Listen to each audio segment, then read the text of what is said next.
Hello shorthand writers. This is YouTube channel Parliamentary Reporter. This is English shorthand dictation exercise number 27 at the speed of 140 words per minute. Ready? Start. India has followed a dozen countries in placing restrictions on foreign investment because of the pandemic stricken condition of its domestic firms. The automatic route is now closed to investors from India's land neighbors. This new regulation has only one target: China. New Delhi is only the latest country to fear that a recovering China will take advantage of the rock bottom valuations of firms of national importance. India has long had barriers to Chinese holdings in critical infrastructure and technologically sensitive firms. Expanding investment screening to all sectors is an almost natural progression.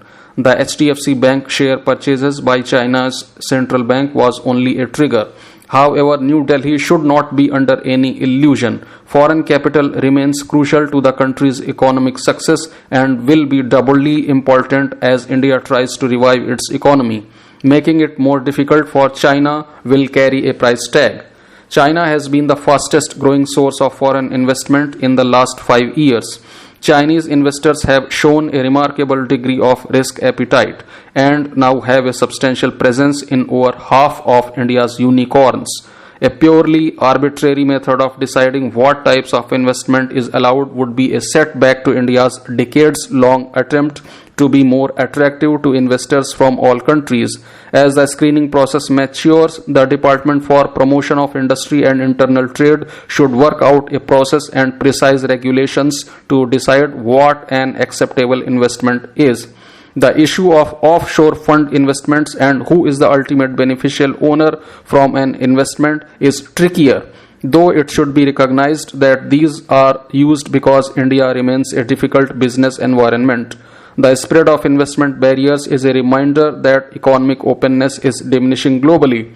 China is not blameless. Look at its resistance to Indian service exports. The pandemic has been great power rivalry only worsen, and economic factors such as infrastructure, technology, and finance move to the heart of geopolitics.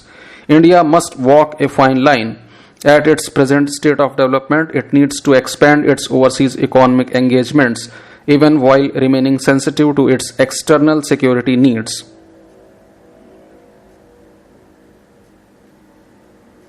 When nations across the world are pulling out all the stops to flatten the coronavirus curve, it is incumbent upon leaders to refrain from any statement or action which could exacerbate the situation. But regrettably, not all world leaders have been responsible or circumspect in their utterances and behavior. United States President Donald Trump's tweets asking his supporters to liberate the democratic states of Virginia, Michigan, and Minnesota have been taken as license to indulge in dangerous behavior, disregarding norms of social distancing and easing lockdowns of businesses. This puts the lives of people at much greater risk. Brazil's president has summarily sacked his health minister, who was an advocate of social distancing and isolation. Despite a high number of cases, Brazil's president has dismissed the virulent pandemic as nothing more than a normal flu. Closer to home, in Pakistan, conditional congregations in mosques have been allowed, violating protocols laid down by the World Health Organization. Muslim countries across the world have not eased restrictions, and rightly so, and have got the full support of their clergies on this. This cannot be merely treated as the policy preference of specific countries and their internal affair, for its consequences will be global. The spread of the coronavirus disease has shown the intricate ways in which the world is interconnected and interdependent. In a world where borders are still porous, even when one nation slips, it carries the threat of the rapid spread of the virus. The international community needs to collectively insist on the need for scientific advice to be followed. Political considerations which are clearly motivating the leaders who are advocating dangerous behavior have to be put aside for now. This could mean the difference between life and death.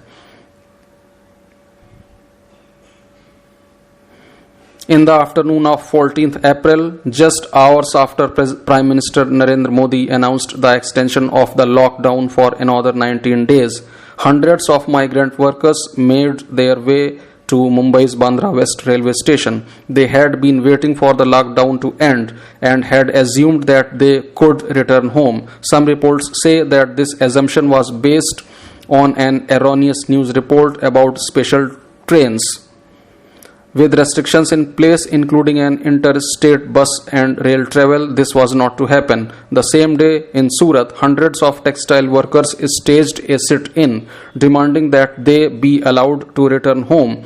This yearning is not new. Soon after Mr. Modi declared the lockdown on March 24, hundreds of thousands of migrant workers began making their way home. Most of them walked long distances due to unavailability of transport.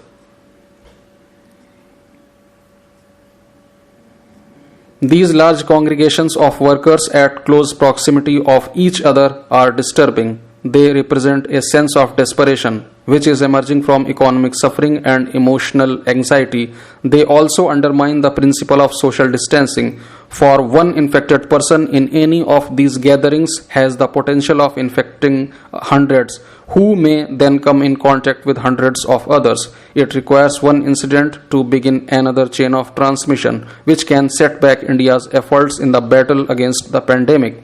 That is why a two-pronged approach is necessary to allay the anxieties of migrant workers. The first is recognizing that they are economically insecure, without incomes, and often without food. As the government of Kerala pointed out, without income support, compliance with the restrictions will be low. The government needs to immediately expand in cash transfer, measure, and include workers in the unorganized sector, at least till the lockdown is lifted. The partial lifting of restrictions in areas less vulnerable to the infection will help a segment of workers, but they need more direct financial and food support. There is a second element. Many workers are anxious to return home because they are frightened of the disease, of staying alone in the city, of the fate of their families back home. Travel will mean a high degree of risk because social distancing norms cannot be enforced in trains and buses. Travel is also difficult because their home states are not receptive to these workers, given the fear that they may spread the infection in villages. These are all real constraints, but the issue requires more sensitive communication and the announcement of measures which allay their anxieties and encourages migrant workers to stay where they are.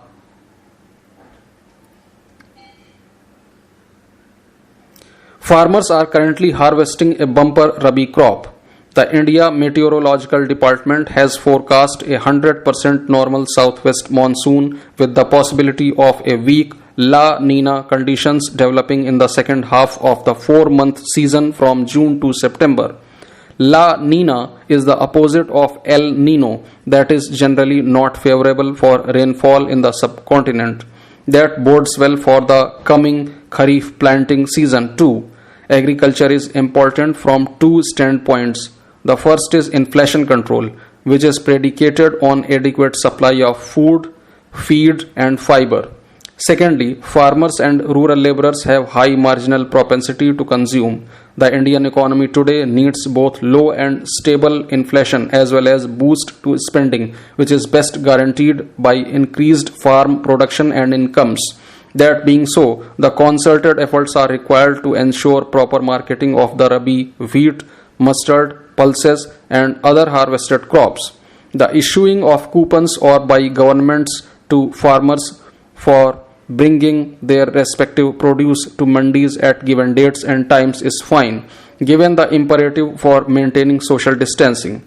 But why are governments limiting the procurement only to mandis? Why do they not open purchase centers at rice mills or, for that matter, even village schools, panchayat offices, primary cooperative societies, district courts, and other unused public places during lockdown? After all, wheat and chana only have to be unloaded, cleaned, weighed, filled in gunnies, and stocked. There is no necessity of cold storage or reefer vehicles for subsequent movement to Food Corporation of India's godowns. If the idea is to procure and pay farmers fast while preventing overcrowding, the best way is not to stagger but spread out purchases beyond mandis. Equally urgent is the planning for Kharif, where sowing of cotton and paddy nurseries will start from early to mid-May in northwest India. Plantings of these and other crops across the country will take off from June and with the arrival of the monsoon.